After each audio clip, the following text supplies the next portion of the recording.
आणि राज्यभरामध्ये मुसळधार पाऊस कोसळतोय. पाहूया त्याच संदर्भातल्या टॉप 9 बातम्या. गोदावरी नदीवरील विष्णुपुरी धरण 100% भरलं. नांदेडमधील इतर छोटी मोठी धरणं देखील ओव्हरफ्लो. नांदेडमध्ये सध्या पूरस्थिती.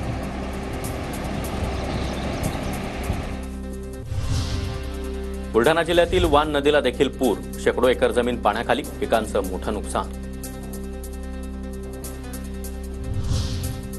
धुळे जिल्ह्यामध्ये पावसाची दमदार हजेरी. दरम्यान अनेर धरणाचे 10 दरवाजे 1 मीटरनं उघडले. 15,880 क्युसेक पाण्याचा नदीपात्रात विसर्ग.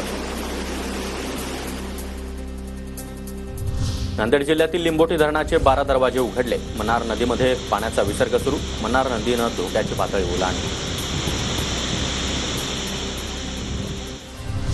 बीड जिल्ह्यात सर्वदूर पाऊस. वारंगा नदीला पूर आल्यानं 4 गावांचा संपर्क तुटला. गावांचा संपर्क तुटल्यानं ऐन पोळ्याच्या दिवशी शेतकऱ्यांच्या सणावर विरजण.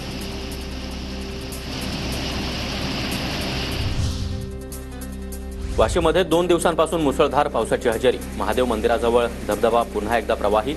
धबधबा पाहण्यासाठी नागरिकांची मोठी गर्दी.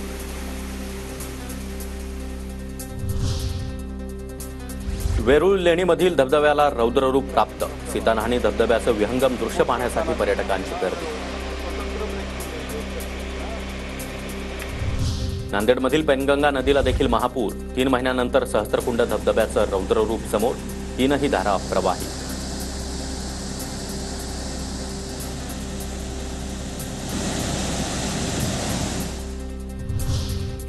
आंध्र प्रदेश आणि तेलंगणा राज्यामध्ये पावसामुळे अनेक नद्यांना पूर. 126 रेल्वे गाड्या रद्द.